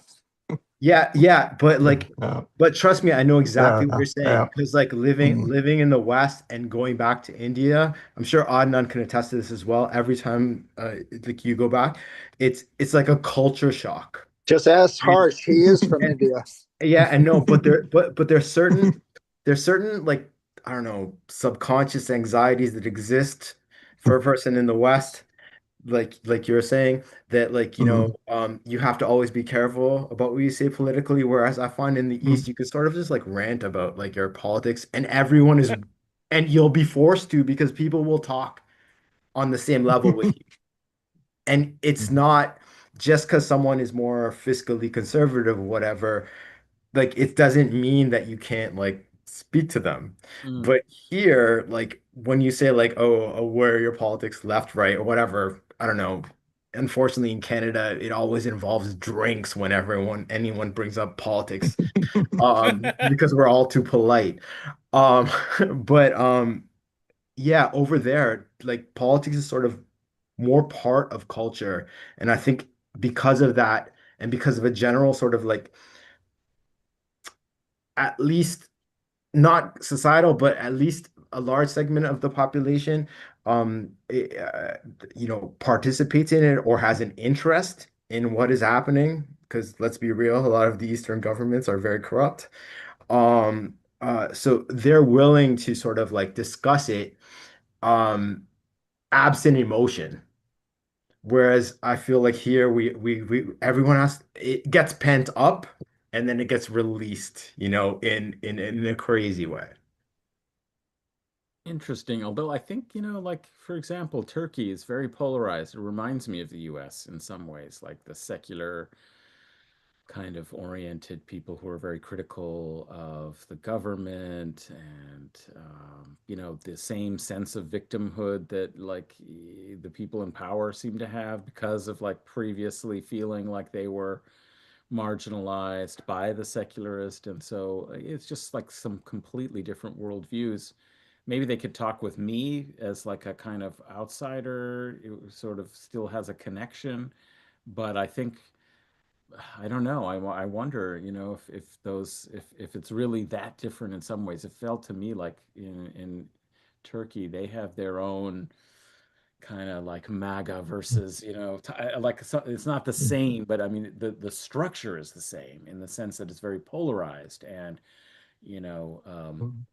yeah, I don't know. So anyway, but it's interesting if that's the case that you've experienced in India, being able to have more of those kinds of conversations. I do agree that I think politics is just more part of people's conversation and life, and it's not impolite the way it sometimes can be. That you're discouraged from bringing up politics in a lot of contexts, especially in polite Canadian society. See, John, I'm telling you, authoritarianism, it's not all bad. I've been trying to sell authoritarianism on John. Yeah, we'll let authoritarianism happen, and then we can talk about it. Good luck. It's coming in mighty fast. Would you like a positive take from the UK on Trump and his comments on NATO not pulling their weight in Afghanistan?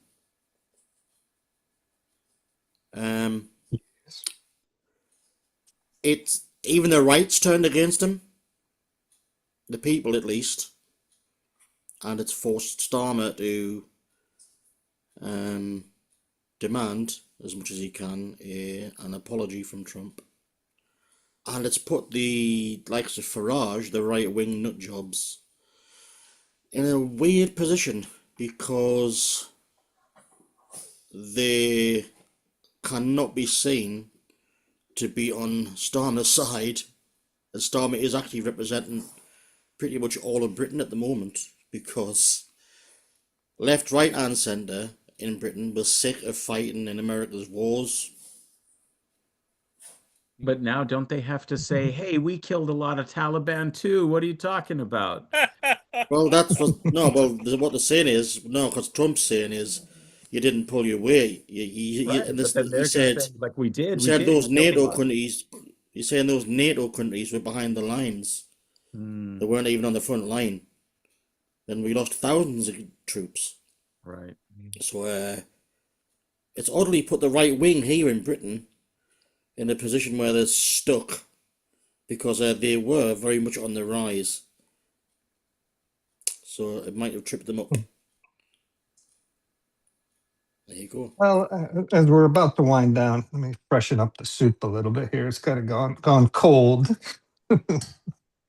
So for Kitchen ASMR, we made rice noodles with coconut red curry and seitan strips with marrow squash and strips of paprika and lemongrass and ginger. And of course, our dear friend Walter, a little extra cilantro. Nothing leaves the kitchen without a garnish.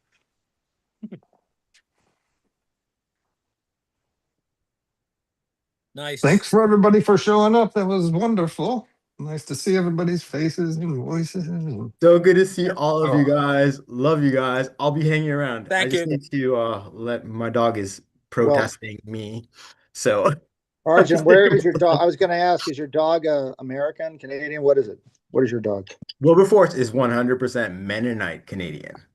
He comes from a very, very, very strict religious tradition. But I literally drove, my sister and I drove to Mennonite country, and I shit you not, and like 45 minutes past Waterloo on this side road, and there were no cars, there were horses and buggies. That's where he comes from. And best dog ever. Highly recommend the Mennonites for dogs. But yo, love you guys. Yo, man, it's so good. This is so good seeing all of you. I'll be back, but I gotta let him out. Well, Yo, where's you guys. Wilberforce's I just love you hat? guys. Wonderful to see you all. Thanks, And everyone. we shall do better next week. Hopefully. We will try to do better next I week. think we got it this time, right? Yeah. We nailed it. Night Gallery's next. Yeah, Stick we around. nailed it.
As the great comrade and brother Christopher Hitchens once quipped, why was the Amish girl excommunicated? Too Mennonite.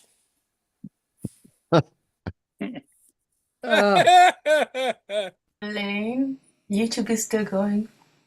Yeah, I can't share the screen.